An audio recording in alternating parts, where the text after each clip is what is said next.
కథల పుస్తకాలు తెచ్చుకున్నాం కదా. మీ అందరి దగ్గర తలా కథల పుస్తకం ఉంది కదా. ఇప్పుడు ఎవరెవరి పుస్తకంలో ఏమేమి కథలు ఉన్నాయో సైలెంట్ గా చూడండి. బొమ్మలు ఫస్ట్ పేజ్ తీయండి. తీయండి. ఎటు నుంచి ఎటు తీయాలి పేజీలు? ఒక్కొక్క పేజీ ఇటే తీసుకొని బొమ్మలు చూస్తా ఉండాలి. చూడండి బొమ్మలు సైలెంట్ గా ఉండాలి. నేను చూస్తాను. తెలివైన కాకి. మాట్లాడకుండా చూడాలి బొమ్మలు. మన కథ ఏంటిదా? మన కథలో ఎట్లా తీస్తున్నామా పేపర్లు? ఒక పేపర్ తర్వాత ఒక పేపర్ చూడాలి. చూడు, ఒక్కొక్క పేపర్ తీసి చూడు మొత్తం.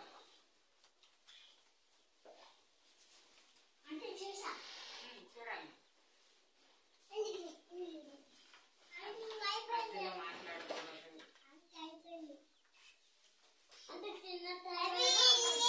చూడండి ఒకసారి వెనక వైపు తీయండి.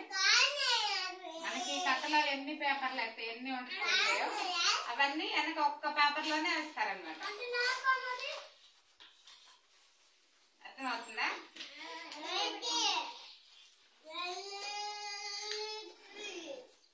ఇప్పుడు ఈ కథ చెప్పుకుందాం మనం. తెలివైన కాకి. ఈ పుస్తకాలు మూసేసుకుంటాం. తెలివైన కాకి. కాకి ఎట్లా అరుస్తుంది?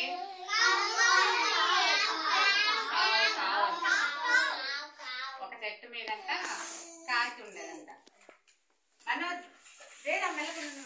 ఒక చెట్టు మీద కాకి ఉండేదైతే దానికి ఒకరోజు చిన్న చికెన్ ముక్క దొరికింది. దాన్ని ఏం చేసుకుంది? కాళ్ళ మధ్యలో పెట్టుకొని ఒక చెట్టు ఎక్కి కూర్చుంది అన్నమాట. ఎవరు? కాకి. అటు నుంచి ఒక నక్క పోతా ఉంది.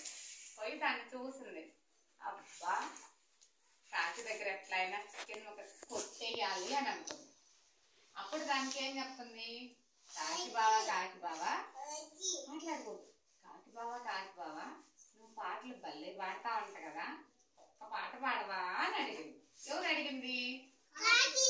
కాకిని ఎవరు అడిగారు? నక్క అడిగింది. అప్పుడు కాకి ఏమని పాడింది? కాకి ఎట్లా పాట పాడింది చెప్పండి?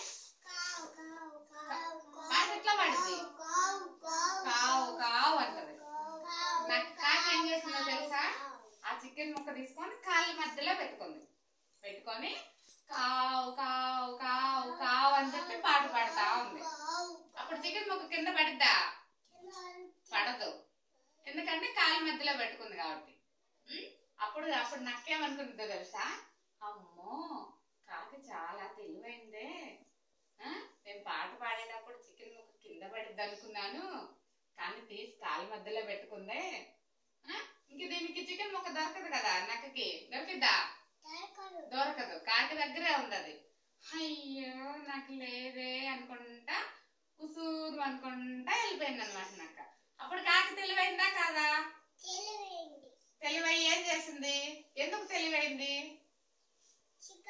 చికెన్ ముక్క తీసుకొని ఎక్కడ పెట్టింది? కాలి మధ్యలో పెట్టుకుంది అనమాట. ఓకేనా? బాగుందా కదా?